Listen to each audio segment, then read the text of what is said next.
Chapter 1. Choice. I sat alone in my room. The house was quiet, except for the hum of the AC. I was supposed to be excited about the family reunion. Instead, I felt restless. Why wait? Why not go to San Francisco now? I needed something different, something unpredictable. A part of me wanted to see if I could handle it, the instability, the chaos. I convinced myself it was for the adventure. The city called to me, and I was ready to answer. Part 1. Departure. My parents dropped me off at the St. Louis airport. They were excited about the reunion, but I was focused on my own adventure. Their hugs felt tight, their smiles forced. "Stay safe," they said. I nodded, not sure if I was ready. The airport was busy, a blur of faces and voices. I checked in, went through security, and waited at the gate. My heart raced with a mix of fear and excitement. I was leaving the familiar behind, stepping into the unknown. Part 2. Arrival. The plane landed smoothly, and I stepped off into the busy San Francisco airport. The noise was overwhelming, announcements blaring, people rushing. I found my way to the BART station, the beginning of my journey into the city. The train was loud and creaky, its interior dimly lit and worn. The air smelled like metal and tiredness. I held onto the railing as it jolted forward, my eyes on the map. Each stop felt like a step deeper into an unknown world. Finally, I reached Embarcadero Station. The train doors hissed open, and I stepped out into the chaotic hum of the city. I emerged from the Embarcadero Station into the open air. The weather was perfect, a cool breeze brushing against my face. The sky was clear, and the city seemed to shimmer in the late afternoon light. I started walking along the Embarcadero, feeling a sense of freedom. The waterfront was lined with palm trees, their leaves rustling gently. The air was filled with the scent of the sea, mixed with the faint aroma of street food. As I walked, I felt like I could live here forever, under this perfect sky beside this endless ocean. It was Friday night, and the city felt like a ghost town. The streets were well lit but strangely empty. My suitcase rolled behind me, its wheels clicking against the pavement. I walked 3 miles through the city, past tall buildings and quiet parks. The air was cool, almost cold now. The city, beautiful under the streetlights, seemed abandoned. It was eerie and serene at the same time. I kept walking, feeling the weight of my backpack and the anticipation of reaching the hostel. I reached the base of a hill, where a series of dimly lit, heavily vegetated staircases led upward. The air was cooler here, the night darker. I began my ascent, my footsteps loud and deliberate on the wooden steps. I wanted to make my presence known, in case anyone was sleeping nearby. This is me. The foliage was thick, casting shadows that danced in the faint light. Each step brought me closer to the top, where I hoped the hostel awaited. No way, you can't even see. At the top of the hill, the scene shifted. It felt like stepping back in time. An old fort, a military barracks, and a prospector's mining hill blended into one eerie landscape. Under a solitary lamppost, a woman smoked a cigarette, her face half hidden in shadows. I approached her, feeling a mix of curiosity and unease. "Is the hostel nearby?" I asked. She took a drag, her eyes barely meeting mine. "You're here, hun. Right down there," she said, pointing to a small path leading downward. I followed the path down to the hostel, which looked like an old fort from another era. The front doors creaked as I pushed them open, revealing a small, humble lobby. The check-in counter was a simple desk with an attendant behind it. Shelves labelled "Lost and Found" held basic travel supplies like deodorant, shampoo and candy. The attendant looked up and asked if I had a reservation. "Yes, I made it online," I said. She smiled. "Ah, an out-of-townee. We don't get many of you around here anymore."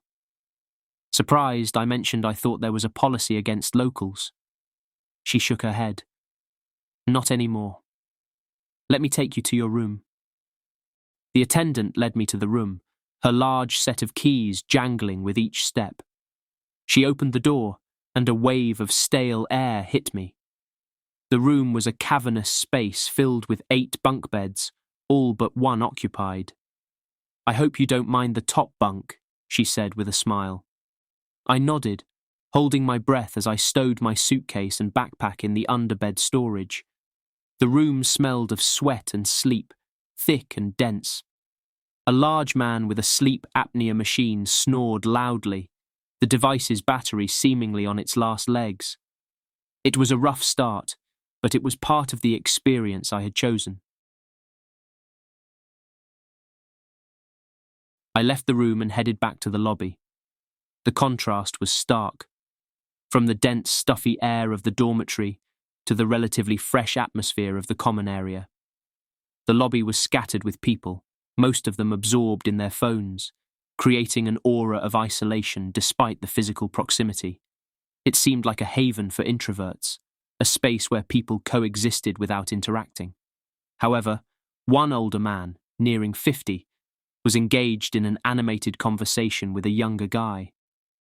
The older man had a powerful presence, but spoke with a certain fragility. The younger man, a recent tech employee, talked passionately about music. I caught the tail end of their discussion and felt compelled to join in. I understand, I said, stepping closer. The old man turned his attention to me, his eyes lighting up with curiosity. We began to talk about old music, sharing stories and experiences. The younger man joined in, his enthusiasm infectious. Our conversation grew more animated, voices rising with excitement. We talked about concerts, favourite songs, and the power of music to bring people together. The older man mentioned an upcoming concert, but it was months away. Is there anything sooner? I asked. He shrugged. Just then, the front desk attendant appeared, reminding us it was quiet hours. The older man suggested we go outside. I had a different idea. Let's go into the city, maybe get some food or a treat, I said. The younger man's eyes lit up at the mention of a treat. We stepped outside, the cold wind hitting us immediately. What had been a cool breeze earlier had now turned biting. I pulled my jacket tighter around me. The younger man didn't have a jacket, so he ran back inside to grab one. The city had transformed from sunset to night, the streets quieter, but still alive with the potential for adventure. We decided to walk into the city, hoping to find something open.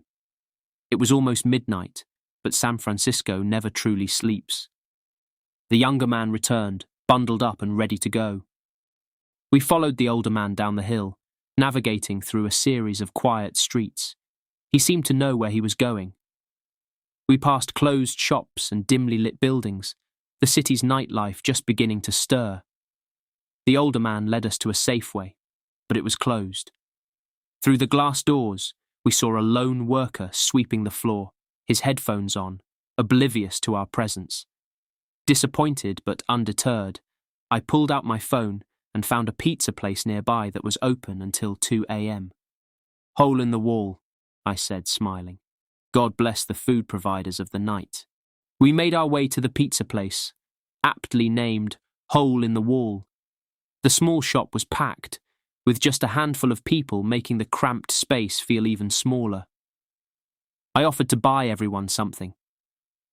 The older man requested vodka with a knowing laugh, but we settled on a large buffalo chicken pizza and sodas. The total was steep, but I didn't mind. We found a table outside and sat down, the night air cold but the conversation warm. We talked about AI, music, and the future, our voices mingling with the sounds of the city. As we waited for our pizza, the old man regaled us with stories from his past.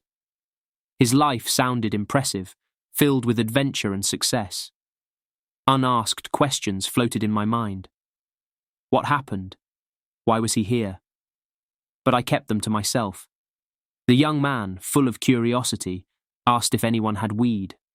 The old man took this as a cue to ask every passerby we encountered. He greeted strangers with a jovial, "Hello," sparking brief conversations as we continued our search. Despite the questions lingering in my mind, his stories and the young man's enthusiasm made the walk to the pizza place feel like a mini-adventure in itself. The pizza arrived, a large, steaming buffalo chicken pie that looked and smelled amazing. We each grabbed a slice, savouring the taste. It was indeed a treat. As we ate, we continued our lively conversation about AI, music, and life. The young tech employee shared his passion for old music, tears forming in his eyes as he spoke about its power to bring people together. The old man, despite his skepticism, seemed moved by the discussion. I leaned back in my chair, feeling satisfied. I had made friends, explored the city, and enjoyed good food.